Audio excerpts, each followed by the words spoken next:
Weekend nziza, weekend y'umugisha nshuti bakunzi ba KD Official mbasuze kandi mbaye ikaze rwose muri aya makuru agezweho yo muri iki gitondo cya tariki 27 z'ukwezi kwa kane umwaka ni 2024 nk'ibisanzwe rero tugarutse muri studio kugira ngo tubagezeho uko biramutse hakurya hangaha muri Kongo Kinshasa dore ko mw'abantu mwe urugamba rukomeje kuba amahundo, urugamba rukomeje kuba imberenge. Ese bimeze bite, biramutse bite muri axe ya Kanyabayonga nicyo bita imiripuko za Nyamugigima? Tubibutse ko rwose ikijyanye rwose n'imbunda zirimo za 14 barrel, ikijyanye n'imbunda za BM21 izitwa za 122 mm mota, n'imbunda zikomeye cyane mu by'ukuri zirimo gusekura imizindaro hariya muri axe ya Kanyabayonga, aho M23 ishaka kuba yakwigizayo uwo bahanganye. Ndavuga coalition ya FARDC. Birumvikana iyo mvuze coalition mba nkubwiye ko ikitwa Sadeke, ikitwa FDLR, ikitwa Umurundi, ikitwa Wazalendo n'izindi takataka nyinshi cyane musanzwe muzi bagomba kuba bahabwa isomo ry'intambara. Ese bimeze bite maginga ya? Icyo nakubwira nuko ikitwa mu by'ukuri imiripuko yo ku rwego rwo hejuru aricyo kiri kumvikana hariya muri iriya axe ya Kanyabayonga. N'urugamba rugiye kumara iminsi 3 nyuma yuko ku munsi wa mbere uwitwa General Kabundi ubwo yageraga muri iriya axe ya Rwindi rwose yigambye ko agiye kuba mu by'ukuri yihaniza M23. Icyananiye General Chiko Chitambwe we ngo agomba kuba yerekana itandukaniro mu by'ukuri ry'imirwanire iri hagati ye n'uwitwa General Chiko Chitambwe. Ese bimeze bite maginga ya muri axe ya Kironko? Birumvikana ni muri territoire ya Masisi, aha naho byakaze mw'abantu mwe. Ubu noneho ntago bikiri ukubahatisha cyangwa se mu by'ukuri gutangaza inkuru yabiravugwa, ahubwo ni official. Ntagari KD Official, ariko ntabwo bikiri mu by'ukuri kuvuga ngo biravugwa, ahubwo ni officiel witwa Colonel Soleil. Iyi ni FDL Karabuta kayigize Wazalendo ku munsi w'ejo rwose intare za Sarambwe ngo zamuhwituye. Ese yaguye he? Icyo ukwiye kwa wamenya nuko yaguye ahitwa ku karere. Nabonye cyane rwose munyandikira ku kiganiro nakoze ku munsi w'ejo nimugoroba mbabwira iby'iyi nkuru, rwose munsobanura uduce tugiye dutandukanye twahara za Kironko, aho ngaho rwose za Kabaya, aho ngaho za Migimbu, aho ngaho za Rushoga mumanuke pfiyo ngiyo mugagera za Gatare n'ahandi henshi yagiye atandukanye. Ahitwa ku karere rero cyangwa se ngo ni ku karere ahitwa ngo ni kwa Basora, niho uyu mukoroneri witwa Soleil noneho yaje kuba rwose ahurira n'uruva gusenya, kuko intare za Sarambwe ngo zamurashishije imbunda yo mu bwoko bwa miyaya. Akakubwira ati miyaya ni imbunda nini, miyaya ni imbunda y'abasore, miyaya nta muntu yimenyera mw'abantu mwe. Niyo bayirashishije aka gasore kare karigize akaraha kajya he muri iriya axe mu by'ukuri ya za Kironko, iyo za Kagundu, iyo za Bihambwe n'andi yagiye atandukanye. Dore ko ngo uyu muhungu yari afite kamere yo kujya gutereka defense mu ntanzi z'urugo rwa M23. Nuko aho M23 yashyiraga ibirindiro byange bikunde ngo yashyiraga nawe ibirindo hafi aho ngaho, ngo yari yarigize indwanyi kabuhariwe. Ariko rwose nakubwira ko maginga ya amateka ye yabashe kuba yashyirwaho akadomo. Bimeze bite rero M23 kuki iri kurwana umuhererezo muri kare ya gace? Nuko ishaka mu by'ukuri gufungura inzira zo muri tura duce twose, yabizo za Gatare. Ntishaka guturana na Duyi cyane ko ishaka za Rubaya, irashaka izitwa za Ngungu, irashaka izitwa za Masisi zone. Nubwo mumva ari kure yaho bari kurwanira, ariko main purpose nuko elimina mu by'ukuri Aduyi muri utu duce, dore ko ngo iburiya ngo Aduyi wari hano za Kironko ngo niwe mubaya sana. So M23 rero ikomeje operation zayo ku buryo bukomeye cyane, turaje tubigarukeho. Ariko nanone mw'abantu mwe mumenye ko mu by'ukuri ubu tuvugana n'ubundi muri kara gace ka Kironko naho imiripuko iracyari kumvikana. Amakuru turamukanye rero bamwe mu by'ukuri mubabashe kugaragara ku kibuga cy'imirwano bapfuye, nuko abashyika mu by'ukuri kuri 74 niwe bamaze kubarurwa bagaramye muri iriya misozi ya za Kironko, mu misozi ya za Migimbu. Aho ngaho rwose abamaze kubarurwa udashizemo abo bagiye batwara ku mashitingi babahungisha mu buryo by'ukuri bw'ubutabazi bw'ibanze, abari kugwa ku bitaro bya Masisi, abo ntago turi kubashyiramo, ahubwo turi kubabwira abagaragaye ku kiwanja cy'imirwano, abo intare za Sarambwe mu by'ukuri zabashije kuba zasigarana. Nandi makuru rero niyo tugiye kwa tugaruka ku buryo burambuye, ariko rwose murabizi neza ko nabasezeranije ko ngomba gutumira umutumirwa rwose tukaganira kuri iki kintu cyo kuba FDLR yimahoronije igashaka gusibya ibimenyetso yiyita irindi zina. Turaje rwose tugaruke kuri iki kintu, ariko tuze no gukomoza kuri byinshi bitandukanye biri muri imirwano. Murabizi neza ko iyo nzanye bya Mungu ikitwa update ziri motomoto nazo zigomba kuba zumvikana muri iki kiganiro. Mbasaba ikintu kimwe rero mw'abantu mwe bakunzi ba KD Official, bakunzi ba KD nyirizina, nimugire gutya rwose mukande subscribe kuko mbonera no kubashimira twujuje ibihumbi 5. Ariko se murifuza ko umutara wanyu Ritadi KD akomeza kujya ripurira inkuru ku bihumbi 5 kweri by'abasubscribe? Muzamura umubare mw'abantu mwe mubigiramo uruhare, mubigira ibyanyu, mukande subscribe, hanyuma kandi munasharinge video, yewe munazipostinge, abantu bumve ko umutara muri Ritadi KD rwose ntaho yagiye, ahubwo mu by'ukuri uretse kuba icupa ryarahindutse ariko umuvinyo ni wa wundi.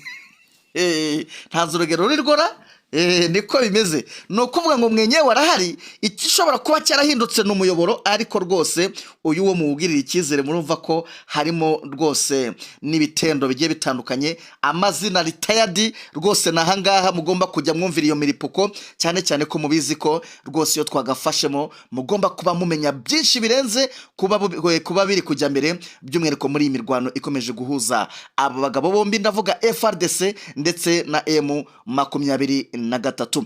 Mudutize umwanya rero ubundi tubavire imuzi n'umuzingo ibyaya makuru aramutse ari kuvugwa abitwa ba Edi Kapende. Uyu mugabo muribuka ko yavuzwe mu rupfu rwa Joseph Kabila, rwa Laurent Desire Kabila, ni papa wa Joseph Kabila. Uyu nawe ntago bimeze neza Tshisekedi nyuma yo kumukura muri mabuso yari amazemo imyaka nyagateke, nawe ngo yaje gusangwa mu by'ukuri ngarakekwaho mu by'ukuri kugira gukorana nabo kwa Colonel Nanga. Ese bimeze bite? Birashoboka ko uyu mugabo ushinjwa kuba yarishe papa wa Joseph Kabila mu by'ukuri yakorana na Joseph Kabila, kuko bavuga ko Colonel Nanga ushyiremo ikimenyetso cyabibonye na Joseph Kabila. Ibi byose mw'abantu mwe turaje tubigarukeho ku buryo burambuye cyane, ariko nanone mudutize umwanya mushyiremo megabyte ubundi tubadondoshe cyangwa se tubarungikire amakuru mu by'ukuri atosoye.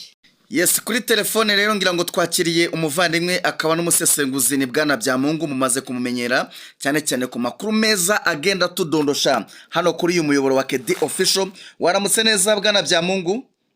Waramutse neza Bwana KD. Igitondo cyiza na weekend nziza di. Nawe isabato nziza di. Umunsi w'umunezero rwose. Yes, turaguhamagaye rero kugira ngo udufashe kugenda dusesengura kuri byinshi bigiye bitandukanye. Bwana Byamungu, hari inkuru rwose yaciye abantu ururondogoro nyuma yuko FDLR igize itya rwose ikihemahoroniza cyangwa se ikiyambura rimwe mu mazina yayo, mu by'ukuri mu rwego rwo kugira ngo irusheho kugenda inoza operation ndetse n'imigambi yayo karundura yo gukomeza mu by'ukuri gusibanganya ibimenyetso no kwikuraho urubwa rwo kwitwa FDLR, kuko FDLR yo tuyumvise burya akeshi wumva mu by'ukuri inkora amaraso, ariko nanone ngo hari umugambi muremure witwa Tshisekedi yagize atya arategura ndetse ashaka gushyira mu bikorwa. Ariyo mpamvu yagize atya agafata FRN agafata FDLR bose akabagira ikintu kimwe. Iyi nkuru ndatekereza Bwana Byamungu nawe tigeze rwose ikwisoba, hari amakuru yifiteho? Iyi nkuru yabashe kuba yangeraho Bwana KD.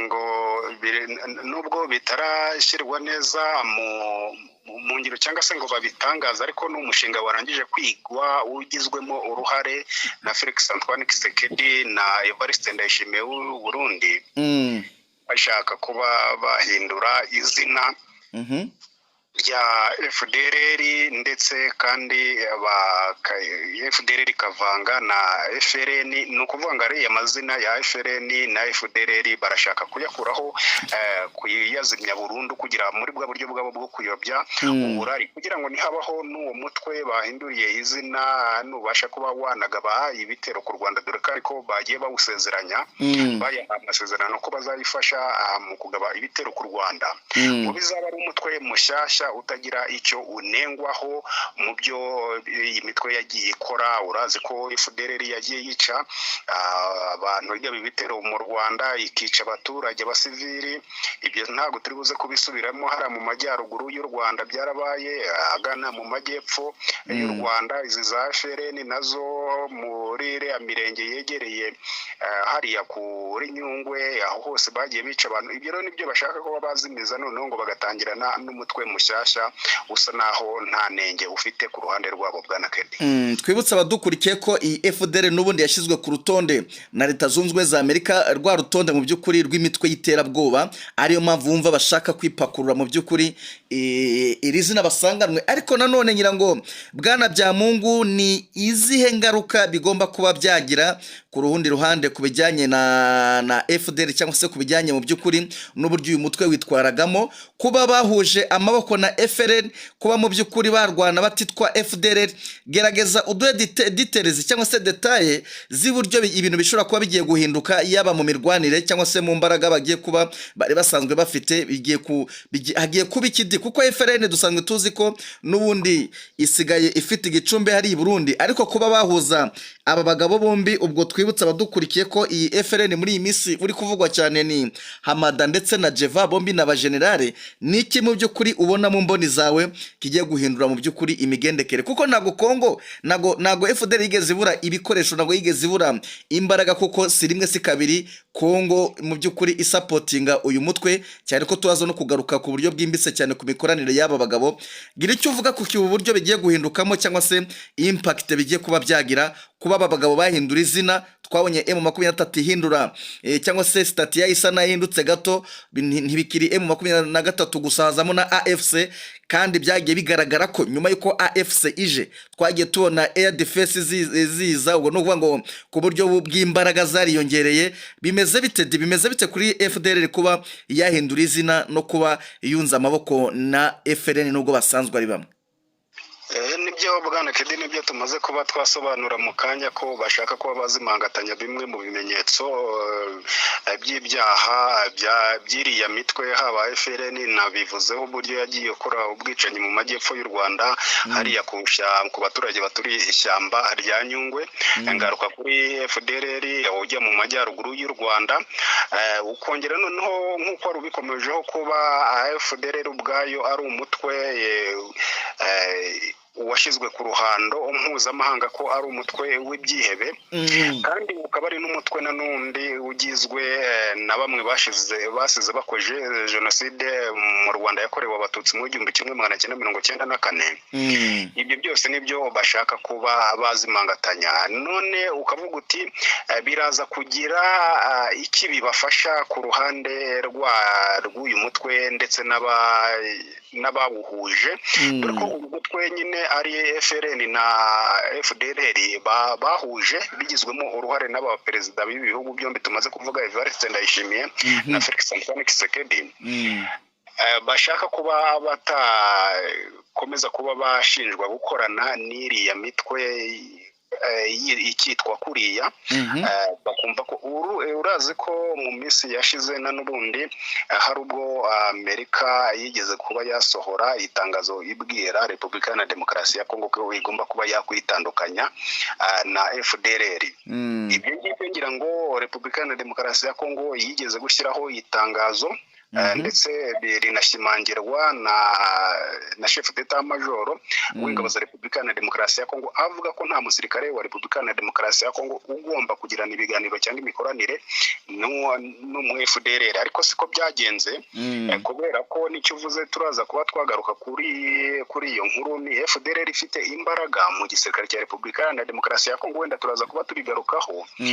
Icyo nashaka kubivugaho nuko bitabashobokeye kuvuga ngo ntihagire umusirikare wa FARDC wakongera kugirana imikoranire na FDLR. Nyamara nubwo uruhande rumwe byari nka politiki no kuyobya uburari kugira ngo bagaragaze ko bitandukanije na FDLR, kandi atari byo. ariko nyine icyo bo bashaka ni ukugira ngo uku kuvuga ko buri munsi ko neva ari gukorana na FNL kandi FRN hari ibyo yishinjwa, Tshisekedi ari gukorana na FDLR kandi FDLR hari ibyo ishinjwa. Ibyo byose ni igisebo bashaka kuba bashyira ku ruhande, bakaba bahakana bati ntago twe dukorana n'iyo mitwe. Umutwe wenda waba uriho mwabasha kuba mwana dushinja nawe waje ku butaka wenda bwa Repubulika na Demokarasi ya Kongo ukisuganya, bakavuga izina wenda ry'iringiri babashe kuba baporopoza kugira ngo uguhora kumvwa kwayo mahanga ko bari gukorana n'imitwe ishinjwe ibyaha kugira ngo bikureho icyo gisebo. Utise biraza kuba byafasha iki muri uku guhindura iri zina? Nibyo nari ndimo nsobanura. Biraza kuba byabafasha ko uyu mutwe ntacyo uraba ukurikiranwaho cyane ku bijyanye n'ibyaha wenda nk'u Rwanda rwagaragaza ko uwo mutwe wakoze. Ariko na n'ubundi urasanga ari bya bindi dora tuvuga ngo no guhindura icupa ariko inzoga ni ya yindi. Na n'ubundi birazwi ko abagaba ibitero ku Rwanda ari abantu bahungiye muri Repubulika na Demokarasi ya Kongo, bamwe twavuze basize bagize uruhare muri jenoside yakorewe Abatutsi mu 1994 mu Rwanda. N'ibindi ni hahandi rero ntago baraza arabavuga ngo baturutse muri Tanzania, ngo baturutse hehe. Urasanga ari babandi Bwana Kedi, ndahamya ko nta kintu na kimwe biri buze kubafasha. Icyo birabafasha no kubakuraho ko bari gukorana n'imitwe ishinjwa yakoze ibi nibi iki gihe kiniki Bwana Kedi. Twibutsa abadukurikiye ko rwose aba bagabo ngo barimo guporopoza kwita ngo ni MFLR cyangwa se MFLR, mu by'ukuri bisobanuye ngo ni Movement Force for the Liberation of Rwanda, gusa ntabwo biraba official ko mu by'ukuri iyi nyito cyangwa se iri zina rishya baryiyita. Ariko ku rundi ruhande twumvise neza ko dukurikije ubusesenguzi umuvandimwe duhaye ko n'ubundi ntaho bagiye, baracyari FDL, ntabwo bizigera bisibangana. Mu by'ukuri turacyabakurikirana nka FDL, turacyabakurikirana mu by'ukuri nk'abajenosideri, turacyabakurikirana cyangwa se icyo tubaziho nuko mu by'ukuri ari umutwe w'ibyihebe. Bwana Byamungu, dukomoje ku kijyanye na FDL n'uburyo mu by'ukuri ikomeje gushyigikirwa n'izi leta zombi, ndavuga leta y'u Burundi ndetse na leta ya Kongo Kinshasa. Ku rundi ruhande bintera kwibaza impamvu mu by'ukuri ubushize twabonye badeklara ko bagiye mu by'ukuri gushyiraho itegeko ritandukanye cyangwa se rihana umusirikare wese wa FARDC ugomba kugaragara mu mikoranire na FDL, ariko ku rundi ruhande wareba ugasanga kwipakurura FDL byaranze. Niki watanga nk'ubusesenguzi mu bunararibonye bwawe, kuko twabonye ari Joseph Kabila utakiri perezida muri Kongo Kinshasa, n'umwe mu bagabo bahaye intebe FDL. Twabonye Tshisekedi aza ku butegetsi nawe yayihaye intebe. Ku rundi ruhande tuzi neza ko n'abanyabyaha kuva kuwa mbere kugera ku cyumweru, kuki duhora tubona abajenerali ba FARDC birwa batabwa muri za gereza zigiye zitandukanye, ariko tukaba tutari twumva byibuze na kaporari wo muri FDLR wafunzwe yagirizwa ibyaha runaka. Kandi mu by'ukuri ibi byaha bikorwa no ku butaka bwa Repubulika Iharanira Demokarasi ya Kongo, akenshi baba babifatanije cyangwa se ubwabo babigizemo uruhare ku giti cyabo nka FDLR, ariko leta ya Kongo ikarucikarumira. FDLR ifite imbaraga ki zo kuba mu by'ukuri igaragara nkaho iri hejuru y'igisirikare cya guverinoma? Bwana Byamungu, ubona ibi bintu bimeze bite? Nibyo Bwana Kedi, nta gushidikanya, bivuze ntashidikanya. FDLR ifite imbaraga cyangwa se yumvwa cyane hariya muri Repubulika na Demokarasi ya Kongo, ndetse Repubulika na Demokarasi ya Kongo iyifata nkaho nta byaha ikora, kandi ikayifata nk'abarwanyi bafite icyo bashoboye, kandi ikayifata nk'abarwanyi bashobora kuba bazanira igisubizo Repubulika na Demokarasi ya Kongo. Uravuze uti kuki basa naho bahawe intebe hariya muri Repubulika na Demokarasi ya Kongo, uhera kuri Desire Kabila. Ariko ndagira ngo nguhamirize ko atari Desire Kabila gusa, ahubwo uhera ku bwa Mobutu Sese Seko. Nibwo aba bagabo basa naho bahawe intebe cyangwa se bashingirwa igiti ku buryo bugaragara cyane. Ibyo ndabihera ko ibwo bavaga mu gihugu cy'u Rwanda mu gihe cya jenoside, bahungiye muri repubulika icyo gihe yari Zaire. Hanyuma uko bahunze n'ibikoresho byabo byose bya gisirikare byo babashije kuba batwara byose Mobutu yarabibarekeye, nta na kimwe yigeze abaka. Kandi mu mategeko y'intambara cyangwa se mu mategeko y'i Geneve yemeza ko igihe cyose umuntu ahungiye mu gihugu cyawe yitwaje intwaro agomba kubanza kuyamburwa, arayamburwa ubundi agashyirwa ahantu hari kure y'aho igihugu yaturutsemo kandi akanacungirwa n'umutekano. Kuri abangaba rero siko byagenze, ahubwo bashyiriwe inkambi hafi na hafi y'umupaka w'u Rwanda, murahazi hariya za Mugunga habaga inkambi, na hariya hose hagana hano hafi mu kibaya habaga za Kibumba rwose hari inkambi, iyo ngiyo za Gatare na hehe za Kayindo ni henshi. Reba rero kuba umuntu yazanye Katyusha, yahunganye Katyusha ngo umushyize hariya, ni bwa buryo rero ye bashingiwe igiti cyangwa se bahawe intebe ku bwa Mobutu. Noneho batangirana n'ubundi nta igisirikare cyabo cyagiye cyanageze aho ngaho mu nkambi kirakomeza kiriyubaka, bahabwa uburenganzira bwose muri Zaire bwo gukora icyo bashaka. Noneho aho Mobutu ahaviriye, waje nawe aza asanga basa naho barangije kugera mu gisirikare cya Zaire. Ubwo ni Laurent Désiré Kabila? Ni Laurent Désiré Kabila. Asanga baramaze kugera mu gisirikare cya Zaire. Ngira ngo amakuru yagiye ajya hanze, hanuganuzwe byinshi mu by'urupfu rwe, bavuga ko yashobora kuba yanishwe n'aba FDLR, abandi bavuga ko yishwe n'abo mu mutwe yarwanaga nawo. Ni byinshi byavuzwe, ariko nge ndahamya ko icyari cyavuzwe ko na kenshi yishwe n'aba FDLR kubera ko yashakaga kugira byinshi avugana n'u Rwanda kugira ngo bakure FDLR ku butaka bwa Repubulika Iharanira Demokarasi ya Kongo. Hanyuma aza kwikanga FDLR yarageze mu gisirikare cye, ari nayo ifitemo ubuyobozi bukuru mu buryo bwihishe, ndetse no mu mescoti ye hari harimo bamwe mu ba FDLR babasha kuba bamucura imigambi yo kumuhitana. Abahagiye umuhungu we Joseph Kabila. Nawe birangiye atabashe kuba yafata umwanzuro ku kibazo cya FDLR hariya muri Kongo. None bigeze kuri Kisekedi, ahubwo noneho we aravuga ati ngabo mfite ni FDLR, nta bandi muzi ko no ku tariki 14 z'uku kwezi turimo yari yatumijeho Hamada ndetse n'abariya ba Gido bahagarariye Wazalendo kugira ngo agire byinshi abashimira. Muri ibyo bikorwa byose ntiyigeze atumiramo abayobozi b'ingabo za Repubulika Iharanira Demokarasi ya Kongo. Bishaka kuvuga iki? Bishaka kuvuga ko ubuyobozi bw'ingabo za Repubulika Iharanira Demokarasi ya Kongo ari FDLR. Binatugurisha kuri ya ngingo waruvuze uti twagiye tubona aba generali benshi, abakoloneli benshi bafungwa. Abo ba generali Yave birirwa Mabuso, abitwa ba Mayanga, nuko nguko ejo bundi Kitambwe mwenyewe avubutse Mabuso za Makariyo ngiyo yirirwa afunga abasirikare ba FARDC bo ku rwego rwo hejuru, ariko ntitwaye twumva byibuze hari mu kaporale wo muri FDLR byibuze uri nahanga ku Munzenze. Niko bimeze kuko n'ubu iminsi 2 ishize uwo bita Kapenda Edi nawe ubu ngubu ari mu mvuto.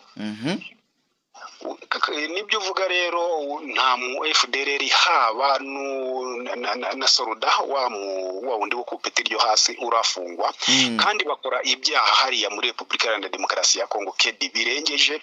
Reba kuba Repubulika Iharanira Demokarasi ya Kongo mu bihe byashize yarigeze kuba yatanga ibirego ishinja MONUSCO ko bari kugenda bafata abagore n'abakobwa bakabasambanya. Ariko se ukibaza FDLR imyaka 20 imaze ku butaka bwa Repubulika Iharanira Demokarasi ya Kongo bayigize inkone cyangwa se n'abantu b'abapadiri bari aho ngaho? Urumva ibazaho MONUSCO y'ubwayishinja abasirikare bayo, ariko abasirikare bo muri FDLR ntipime ngo itunge urutoki. Icyo ni ikimenyetso kikwereka ko FDLR ariyo kuva kuri cyagiye navuze ku bwa Mobutu bigeze ku bwa Mobutu nabwo bigeze kubakorera amakarita yinjira mu gisirikare cya Repubulika ya Demokarasi ya Kongo. Wumva uburyo bimaze igihe ni nacyo kirakwereka ko kugeza ubu ngubu abo bose bagiye bahindura amazina bitwa abakongomani bari abajenerali bose ubona bakuru n'ibiki n'aba FDLR ntimukabishidikanyeho. Nibyo nendaga kukubaza ntisuremeranya n'abavuga ko bamwe mu bajenerali bayoboye FARDC muri iyi minsi harimo nabo muri FDLR kweri, kuko hari amakuru yakomeje kugenda bigarukaho. Niko bimeze bwana Kedi, niko mukabishidikanyaho. Ubishidikanyaho azabazwe noneho ubona ko ubishidikanyaho nawe niyibaze uburyo Kongo ishinja ibyaha izo za MONUSCO, ikaba bigeze no kubishinja abantuza barya ba Wagner mu kwezi kwa kane kwa 2013 bavuga ngo bari ngo ntago baje ku ntambara, bari kwirirwa mu mujyi wa Goma mu mahoteli bashukisha abana b'abakongomani n'abadamu amadolari, bakaza bakinezeza nabo mu mahoteli. Urukumva nabo byari byatangiye, ariko ukibaza ni FDLR imaze kugira abuzukuru muri Repubulika ya Demokarasi ya Kongo, nta cyaha na kimwe iragira ku buyobozi bwite bwa Repubulika ya Demokarasi ya Kongo. Rero kuva icyo gihe nk'uko nari ntangiye kubivugaho, kuva ku bwa Mobutu babakoreye amakarita yinjira mu gisirikare, barongerana n'ubundi ku bwa Desire Kabila barayakora, n'ejo bundi kuri ubu bwa Kisekedi nabwo n'ubundi hajeho komisiyo yabakoreye bamwe amakarita. Yarayakoze rwose, babaheye amakarita kandi agaragaza ko ngo bamaze igihe mu gisirikare cya Repubulika ya Demokarasi ya Kongo. None tukabigarukaho, ariko byari biturutse kuri ya nama ya Rwanda yavugaga ko FDLR ngo bagiye kuzihiga, hanyuma witwa Rutundura agaruka avuga ko baziburiye irengero ahubwo ko wabuze aho bari ngakwiye kubafasha akahabarangira kandi bari babaye abasirikare ba Kongo. Urumva nyine yari yarangije mission kera yari yayirangije. Nanone hari amakuru yigeze kuba yatambuka ku bwa Joseph Kabila avuga ko uretse no mu gisirikare cya Kongo, hariya muri za ministeri hariya muri Repubulika ya Demokarasi ya Kongo harimo bamwe mu bayobozi bakomoka muri FDLR ariko mu nzego za gisivili.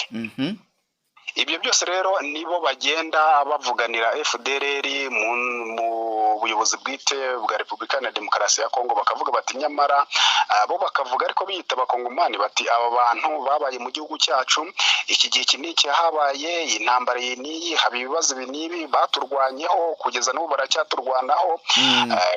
Ni gute abo bantu mugiye kubatesha agaciro n'iki ko ahubwo igihugu cyacu kiri buze kuza kuba cyakwerekeza habi? None no mu gisirikare naho hagatorwa ingingo yo kuba yavuga ati ahubwo niba hari abahari mubaha ibikoresho n'ibiki, ariko kubaha ibikoresho bo nibanga baziranyeho yo gukomeza kwigwizaho ibikoresho bikomeye bwana Kedi kugira ngo umutwe wabo uzahoreho. Ni nacyo kinatuma ujye kubona ukabona buri mwaka bari kwinjiza urubyiruko rw'abagiye bavukira kuri buriya butaka bwa Kongo. Twagiye twakira amakuru ko no mu minsi yashize muri uku gushaka guhuza uriya mutwe wa FRN na FDLR na n'ubundi uzi ko babanje guhuza Hamada hamwe na Jeva, babubakira ikigo hariya mu kibira, kugeza icyo kigo kiri kugenda cyakira n'abava muri Malawi. Ayo makuru twarayavuze. Yego rwose. Ni muri bwa buryo rero bwo kugenda baguma mu buyobozi bwite bwa Repubulika ya Demokarasi ya Kongo, haba mu nzego za gisivili n'iza gisirikare, babashe kuba bakomeza kwiyubaka mu kubona ibikoresho no kuvugurura umutwe wabo wakira abarwanyi bashyashya buri mwaka bwana Kedi. Ntabwo byoroshye tunibutse ko kandi iyi ari FDLR mu by'ukuri yemerewe na Tshisekedi ejo bundi kagiye kuba territoire 3 bagateguriraho mu by'ukuri zano muri Nord Kivu, bagateguriraho mu by'ukuri ibikorwa byabo by'umwariki bigomba kuba byibasira igihugu cy'u Rwanda. Ubwo ni territoire ya Nyiragongo, Masisi ndetse na Rucuro. Ubwo duheruka gukora aya makuru ni cyagiye General Omega na General Hamada bari bakubutse iyo ngiyo za Kinshasa muri wa muhuro wari urimo na wazarendo zigiye zitandukanye. Bwana Byamungu, ngira ngo n'ubusesenguzi tuzakomeza kugenda tugira kuri iki kibazo cya FDL ndetse na leta ya Kongo bakomeje kuba agati gakubiranije, ariko nyemerera gato rwose tugaruke ku mirwano ikomeje guhanganisha M23 ni coalition ya FARDC n'ubundi FDL nayo irimo. Uyu munsi wa none twumvisha urugamba rwongeye kubura muri axe ya Rwindi na Kanyabayonga. Uru rugamba ngira ngo hari amakuru ndatekereza navigation zawe ziba zafashe hasi hejuru. Bimeze bite muri no axe ko tubona M23 ikitwa sharing bakomeje kwishenga ku buryo bukomeye cyane, nubwo nabo nabonye bavuye muri blague bakaba batangiye gusa naho nabo basubiza duyi, ariko ngira ngo n'urugamba rugiye kumara hafi Mr. Tudi. Nibyo bwana Kedi, ngira ngo ariko noneho nawe usigaye ubona ko navigation zikora cyane. Navigation zo kwa Free News Time ndazemera rwose.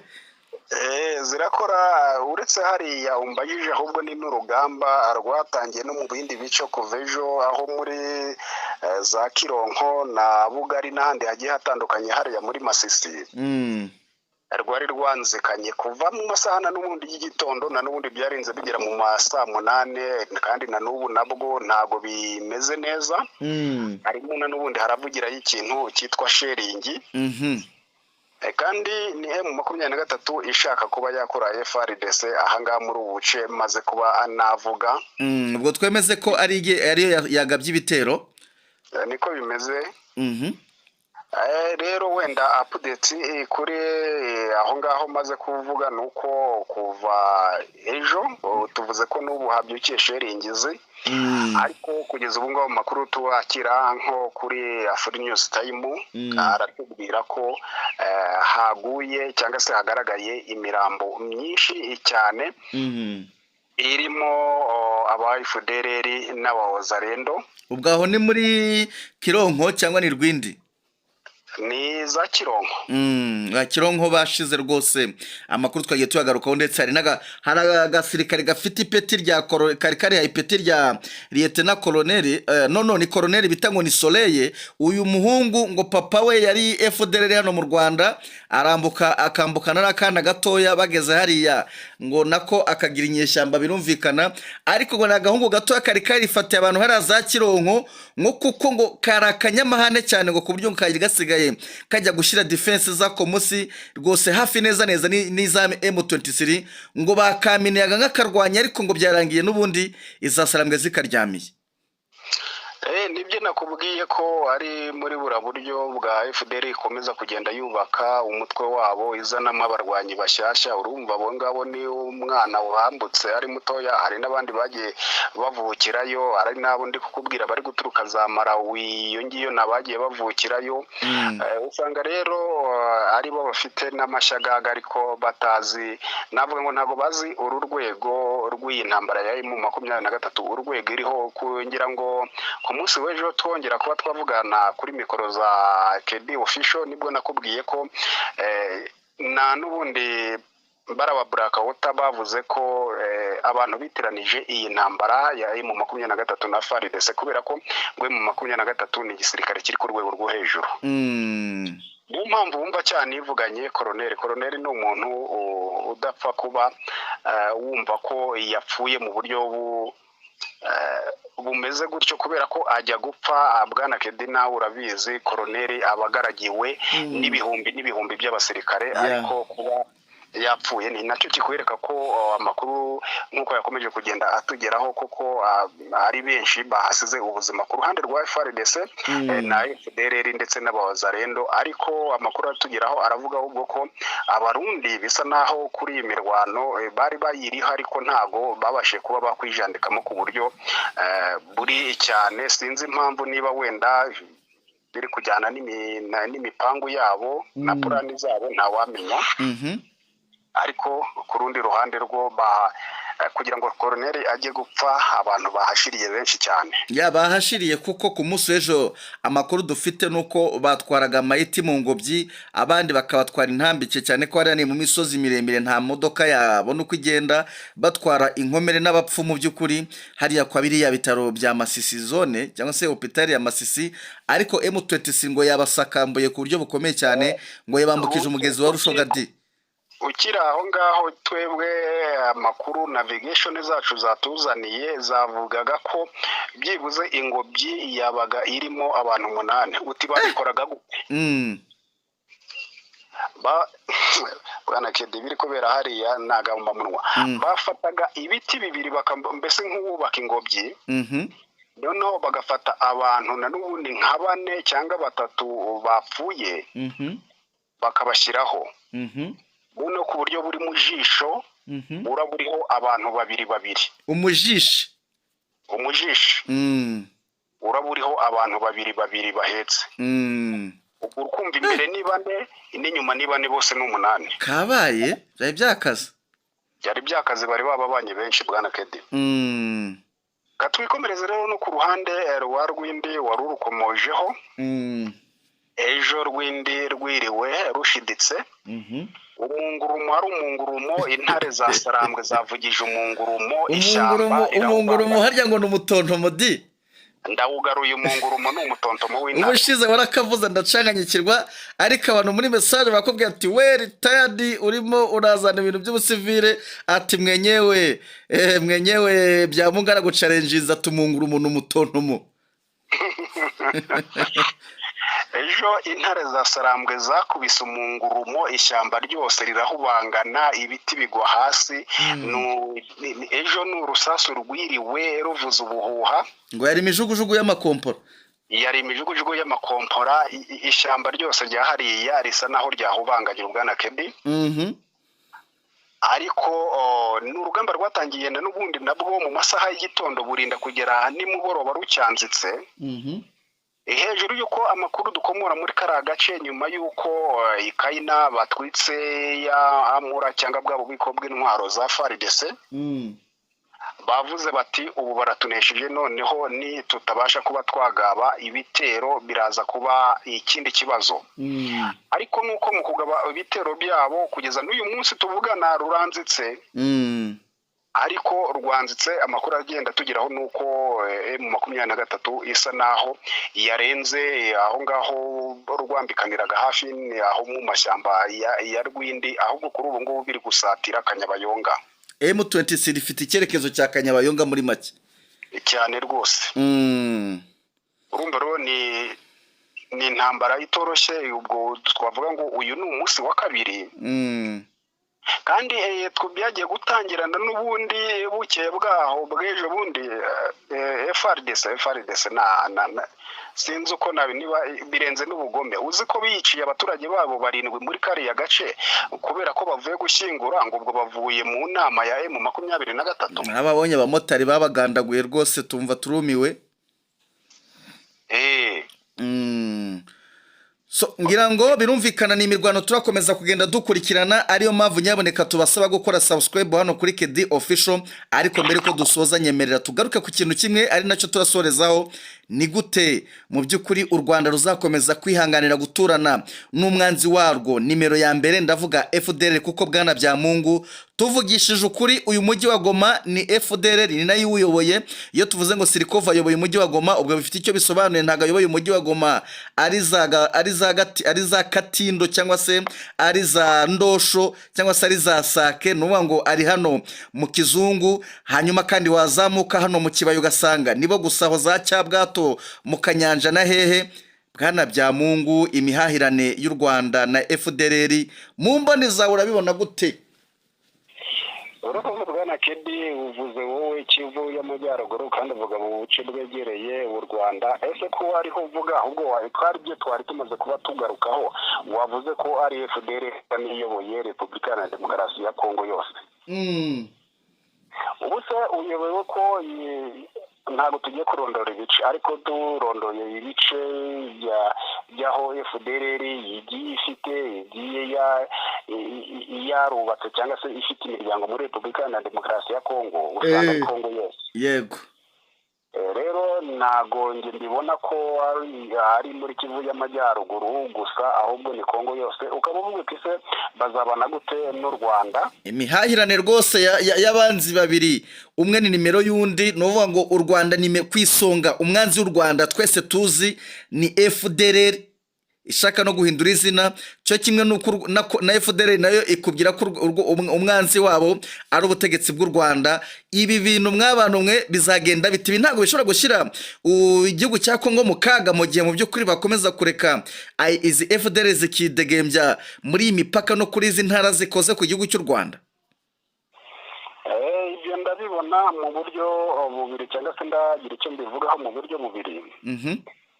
Na buryo bwa mbere nuko bigaragara ko u Rwanda na Repubulika na Demokarasi ya Kongo bizagumya kubana gutya mu buryo bwo guterana amagambo mu buryo bwa politike, ariko simbibona ko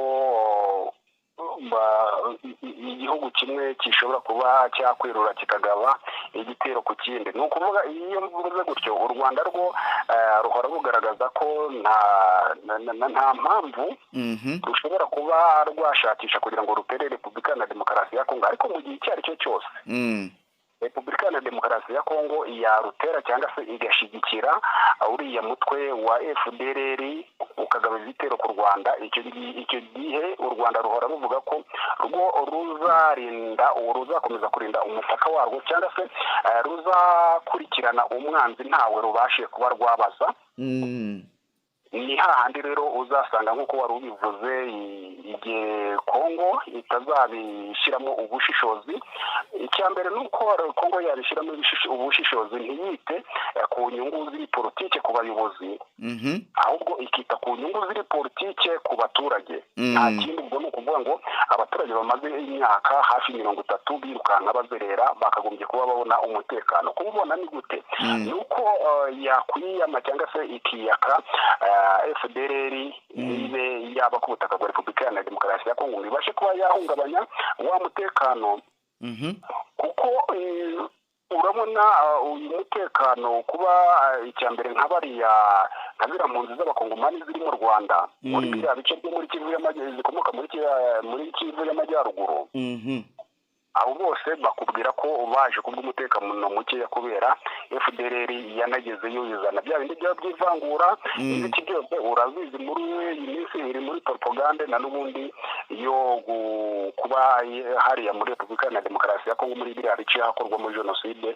Ni FDLR yakomeje imitwe yabo harimo virusi yo kumva ko umwanzi wabo ku isi bafite ngo ari ubwoko bw'Abatutsi. Rero igihe Repubulika na Demokarasi ya Kongo itazakorera mu nyungu za rubanda z'abaturage, ubwo ni ukubashakira umutekano ngo batuze, kandi gutuza kwabo ni uko yakwirukana FDLR ku butaka bwayo, cyangwa se ikabahiga, ikabambura imbunda, bakagenda ubwabo bakaba bahigi b'imiheto mu mashyamba, bakaba bahigi rwose, bagacura amacumu n'imiheto bakajya guhiga imbogo n'imvubu byahara muri Kongo. Bitagenze uko nguko, Repubulika na Demokarasi ya Kongo izahora muri iyo rwaserera, kubera impamvu zimvuga ngo izahora muri iyo rwaserera, kubera ko M23 ntiyoroheye. Bivuga ngo kuba M23 iriho n'u Rwanda narwo wenda navuga ko rufite umutekano, kuko n'abanyekongo ubwabo bari kwishakira igisubizo cy'umutekano wabo, bigatuma noneho na FDLR ikomeza kuba mu ntambara ifasha FARDC kurwanya M23, bigatuma imigambi yayo y'u Rwanda badakomeza kuba batekereza u Rwanda mu buryo bwihuse. Nkabona ko wenda byibuze M23 niramuka igaruje cyangwa se ivuga iti ntago tuzakomeza kuba mu buhungiro nk'uko ikomeza kubivuga, ahubwo turashaka kurwana ku buryo twafata Kivu y'Amajyaruguru yacu. Wigeze kumva ko mu bihe byashize mu kwezi kwa kabiri yavuze ko naba ngombwa yo ibyananiye Repubulika na Demokarasi ya Kongo byo gucyura impunzi, yo izazicyura zira mpunzi nyine z'abanyekongo bakomoka muri Kivu y'Amajyaruguru bari hirya no hino mu bihugu bituranye na Repubulika na Demokarasi ya Kongo, ko bazabacyura. Iyo ivuze gutyo wumva ko ifite kuba yagaruza cyangwa se gufata ya Kivu y'Amajyaruguru ikagaruza ubutaka bwaho abo bantu bahoze batura, noneho ikabacyura.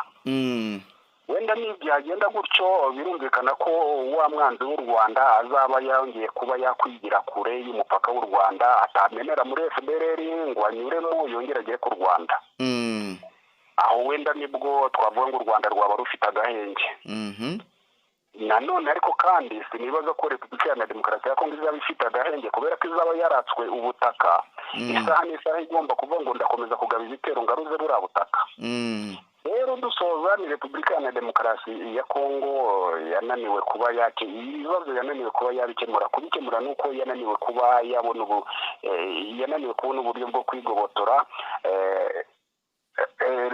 FDLR. Ni nacyo gituma buriya Tshisekedi kuvuga ngo ntazashyikirana na FDL na M23 buriya ntabwo ari ukunangira kwe bwite, ahubwo n'iza nzego twavuze zarangije kwinjirira igisirikare cya Repubulika Iharanira Demokarasi ya Kongo no muri za minisiteri mu nzego zimwe na zimwe bamubwira bati twebwe ntabwo dushaka nk'abanyekongo guhita ufata uriya mwanzuro wo kuba waganira n'uriya mutwe, reka tubanze duhanyanyaze tuwukure ku butaka. kandi bikavugwa n'abakina ba FDL bamaze kwiyubaka muri Repubulika Iharanira Demokarasi ya Kongo mu buryo abantu batabasha kuba babubona. Bwana Kedi, rero ni ibibazo bizahora hariya muri Repubulika Iharanira Demokarasi ya Kongo, kuko uzahajya wese ntago azabona uburyo anesha uriya mutwe wa FDL wamaze kuba wakwinjira. Ugasanga nko muri minisiteri runaka hari uri sekretari generali, hari ugize gute n'ibiki, akaba ari umwe utanga ibitekerezo, kandi ibitekerezo atanze akabitanga nk'umukongomani, ntibabashe no kuba bajya muri nk'iyo twabyita archive kugira ngo babashe kuba bacukumbura neza bamenye abo bayobozi bose n'ingabo n'inkomoko yabo. Dore ko bigoranye cyane, Kongo nini cyane, ashobora kukubwira ati ngewe naturutse aha n'aha muri Haut Katanga, undi ati naturutse muri Kivu y'Amajyepfo aha n'aha, undi akavuga ati naturutse za Maniema, kugira ngo uzabashe kuba wamenya kuko ngo nibyo kandi yari umu FDL, ugasanga biragoye cyane. Rero kumubuza uburenganzira bwo gutanga igitekerezo nabyo ugasanga ni ikindi kibazo kiraza kubyara ikindi. Bisaba Kongo ifite wa muyobozi urahita afata imyanzuro ndetse akagira byinshi avugurura, atitaye ku ngo ndatinya runaka cyangwa se ndatinya itsinda ry'abantu runaka, ahubwo we akemera gukemura ibibazo azi ko ahubwo agiye kuba yahangana na bwa buyobozi bwite bwa leta ya Kongo n'igisirikare na bamwe mu nzego z'igisirikare cya FARDC, kuko aribo twavuze ko bamaze kwiyubaka ari aba FDL. Akaba ariho intambara yihera yo kugira ngo agarure umutekano muri Repubulika Iharanira Demokarasi ya Kongo, akabanza guhangana n'ayo matsinda ari muri izo nyobozi, mu buyobozi bwite bwa gisivili no mu buyobozi bwite bwa gisirikare. Yamara kubavugurura asa naho abanesheje, akabona noneho kuza guca intege FDL yatindura imbunda yabirukankana akabasubiza mu Rwanda, yabashyira hehe. Ubwo nibwo Kongo yabona umutekano kwa natwe. Iki kintu usorejeho rwose kirakomeye cyane. Abantu bibuke uburyo Tshisekedi akigera ku butegetsi yagerageje kubana neza n'igihugu cy'u Rwanda ndetse aranagisura, ndetse na His Excellency ubwe Paul Kagame asura iki gihugu. Ariko nyuma yabwo tugiye kubona tubona umugabo ahindutse nk'ikirere, bisobanuye ngo abagenama be cyangwa se abo bayoborana muri iriya guverinema nibo kibazo, niyo FDL buriya, kuko twagiye twumva abarinzi be harimo FDL, twumva mu gisirikare zuzuyemo, bisobanuye ngo no mu mitegekere isanzwe birumvikana hagomba kuba harimo abo muri FDL. Ariyo mpamvu mu by'ukuri umuyobozi ajya ku butegetsi avuga neza u Rwanda cyangwa se afite politike y'imibanire n'ibindi bihugu nziza, ariko mu kanya nko guhumbya ugasanga aratezutse cyangwa se abaye undi wundi. So ngushimire cyane Bwana Byamungu ku kiganiro uduhaye cyiza cyane, kirimo ubusesenguzi rwose, birimo ubuhanga bwinshi cyane. Imana ikomeze rwose iguhereze mu by'ukuri cyangwa se mugani w'abarokore ikongerera amavuta, hanyuma kandi tuzasubire mu biganiro byacu bitahadi. Urakoze cyane Byamu. Nawe ndagushimiye Bwana Kedi, urakoze. Okay. Ngayo nguko rero Mutaramu Byamungu twari kumwe muri iki kiganiro, ni nanga tugisoreje, tuze gusubira amasaha ari imbere mu Mutaramu wanyu Ritayadi Kedi. Bye bye.